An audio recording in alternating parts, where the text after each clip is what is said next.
Hey everyone, welcome to another Screenwriting Tips. My name is Tony D, and today we're talking about frat boy movies. What do we mean about frat boy movies? Well, we're talking about the kind of they're usually guy comedies that are like The Hangover or Animal House or Old School, any of those kinds of movies. They're mainly aimed at guys, they're comedies. And they tend to be, very college-y in their take on things. So most of these movies right now, with the PC culture, driving forward, are very much out of vogue in Hollywood. No one can do any good comedies, really. For a while, they were making so many of these movies, it was actually kind of annoying because they just sort of blend into one another. As much as I like PCU with Jeremy Piven, at that time they just kept cranking these movies out, and a lot of them weren't very funny. You could probably count on the fingers of one, maybe two hands, the really truly funny movies. Even when you look at movies like The Hangover, you look at the first one, it's just amazing. And you look at the second two, I felt they were, I didn't even see the third one. I couldn't get through it. I mean, it just, something went, to me, seriously wrong after that first one. But it's really a tough genre. I mean, comedy is probably the toughest genre because making people laugh is tough. The great thing about the first Hangover movie is, a lot of it has to do with the surprises. And because comedy is all about the surprise, and it's a lot, in some ways, it's a lot easier to do the first movie of The Hangover because everything's a surprise. You don't know these characters. Everything they do, you get to know them a little bit, but everything that comes out of it is kind of like a crazy, revelation because you don't know them. I think the part of the problem with the sequels is once you start bringing the characters back, you already know them. Those characters already know what they went through in the first movie, so it becomes much harder to up the ante and do the same kind of movie. So you'll notice in the second Hangover movie, the whole plot was very thinly balanced on the fact that Alan, that they had to get spiked, they had to get roofied again in order for the same exact thing to happen to them, and it just didn't really work.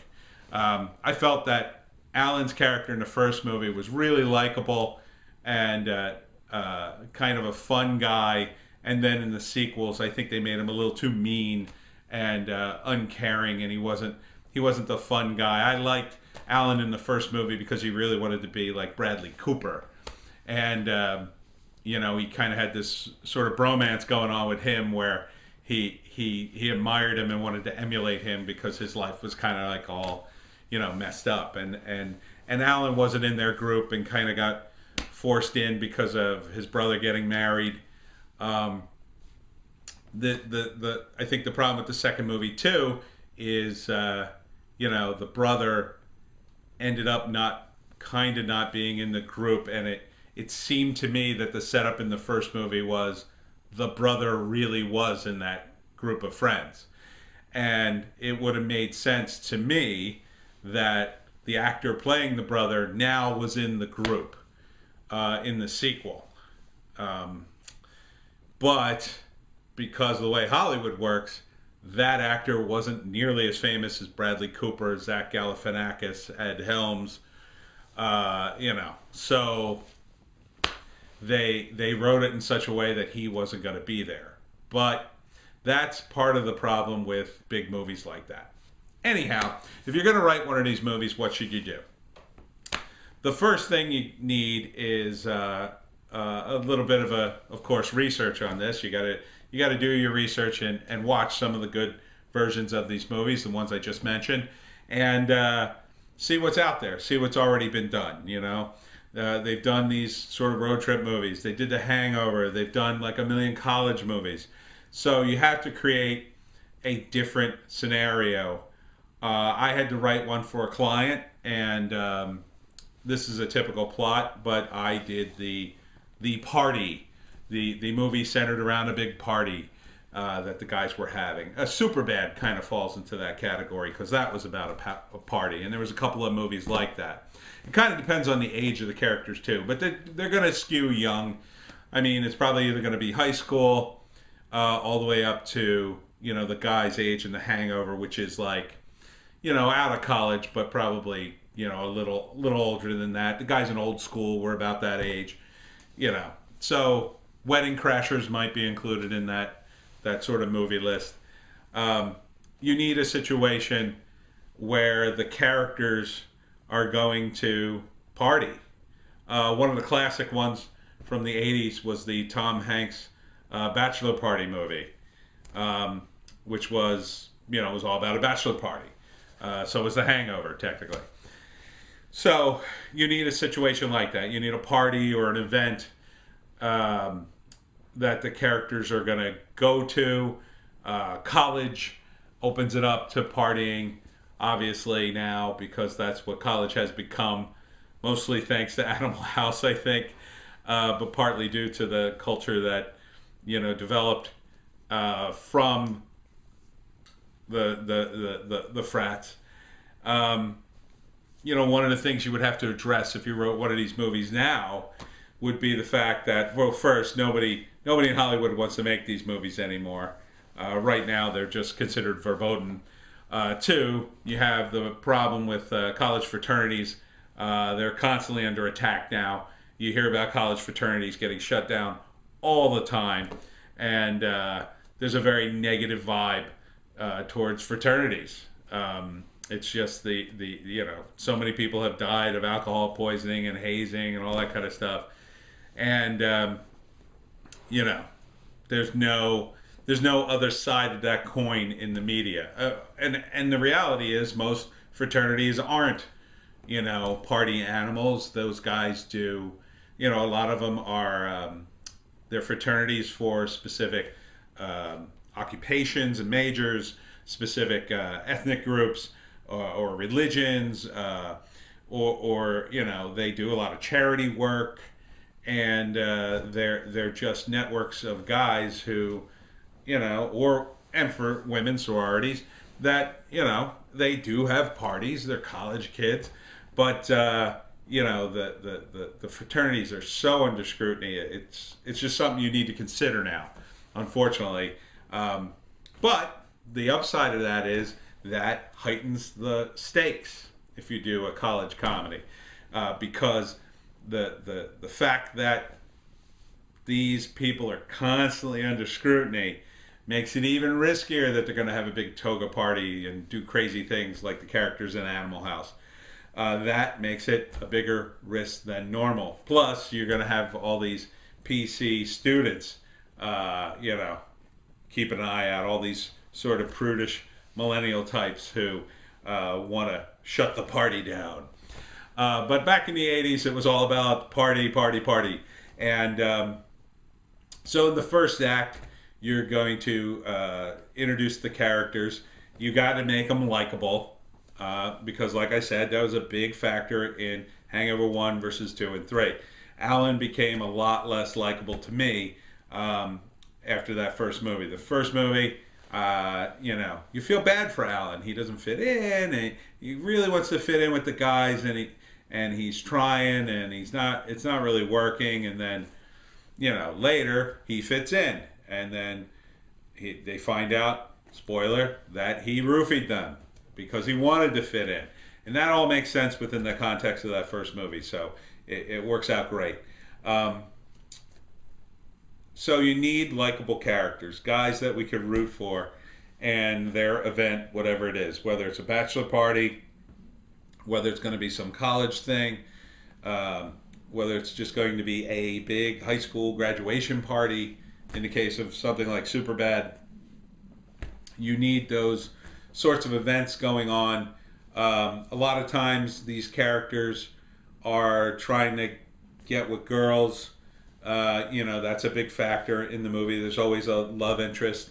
In The Hangover, it was Ed Helms and Heather Graham, getting married, and his very very angry wife or fiance, and so there was that dynamic. In Superbad, it's the two main characters, getting with the girls, and that's a factor. It's not as big of a factor. It wasn't the factor, but Emma Stone and Jonah Hill sort of getting together. That's kind of a thing. That is definitely part of, should be in there, because sex is going to be a part of it. I mean, if there's not crazy, sexy fun, it's not really a party, right? There's usually some characters who get in trouble with that, whether it's, the characters in Animal House going too far, or looking into the windows of girls getting undressed, or crazy stuff like that. Obviously, these days, you're going to have to work that a different angle. I think, as long as it's presented in a fun way, a way that doesn't hurt anybody, even if you present it in what might be interpreted, as a negative way by some, you maybe will have some plausible deniability and say, well, it was all in fun. The people involved weren't scarred by it. They didn't care or whatever. I think the situations have to be as realistic as possible, while at the same time the characters should play at the height of their intelligence. I think the kind of movies that get hurt by that are the movies that they get too engrossed in trying to do these big jokes, or trying to do these big, I think that was part of the problem with Hangover 2. It was too intent on redoing the first movie rather than giving us a good story. It was too intent on retreading, stuff that had already happened, rather than giving us the most logical chain of events. So I think there's a lot to be learned by looking at, if you're writing these kinds of movies, The Hangover 1 and what works, and The Hangover 2 and 3 and what does not work. So in the second act, there's got to be some danger. Usually, in the case of The Hangover, it was they lost the brother who was getting married and they had to find him. In the case of most of these other movies, it's usually the party or the frat. Either it's going to not happen, or your main characters, like in Superbad, they're not going to get to the right party. They're not going to get the booze that they were supposed to bring to impress the girls or whatever. There should be something like that at stake.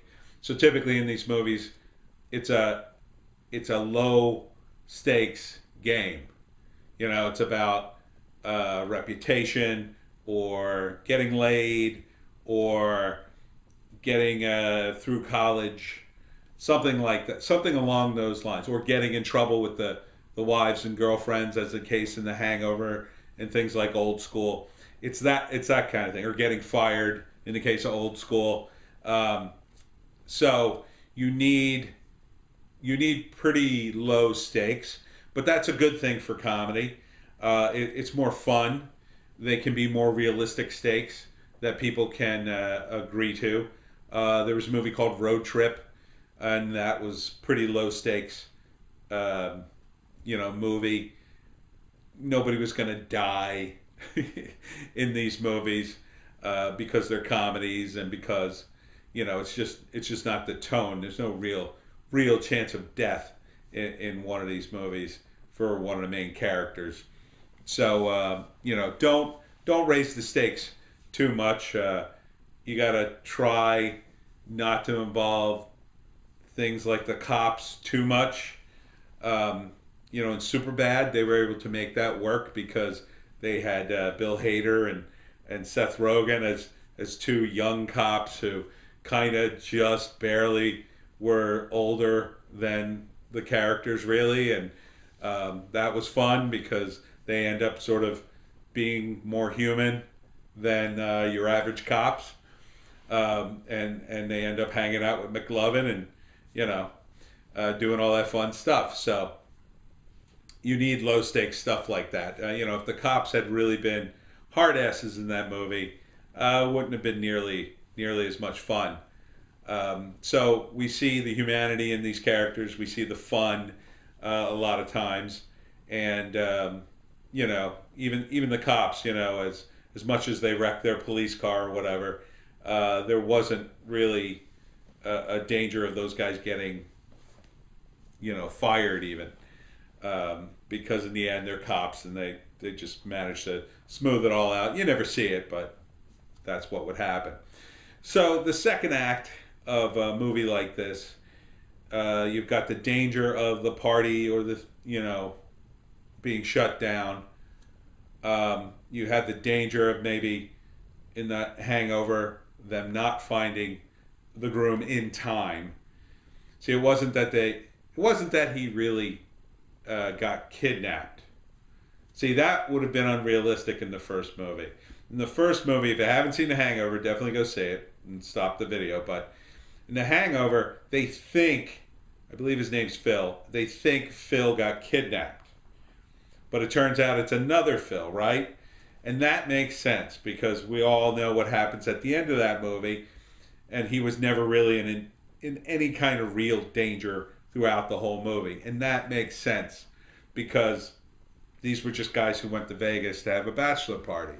They weren't really hardened criminals. They end up getting involved with some criminals, but and I think that's part of the problem with the second and third movie. They try to raise the stakes, but it doesn't really work because those guys, they don't live in the world of gangsters. It was a much funnier, fun movie when it was more about Bradley Cooper being a teacher, and there's plenty of ammo there for him being a teacher and then sort of being a scumbag in his personal life, doing all this crazy stuff. I mean, there's a lot to mine there. I mean, teachers, they can get in big trouble if they get caught on the internet with, racy pictures. That's happened before. I think that would have been a better avenue to explore with Bradley Cooper. They kind of dropped that in the second and third movies. And I think that would have been, better to explore rather than this whole angle of, gangsters and stuff like that, which eventually happens in the third movie. So what do you have in the third act? Well, you have the big party or the big event. It all comes to a climax.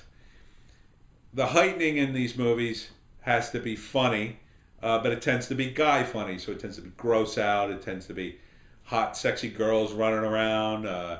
Tends to be, people getting drunk or high and doing crazy things. There's usually a car chase. But again, the stakes are low enough that nobody's going to get killed. Yeah, maybe some people get hurt, but they don't really get seriously hurt.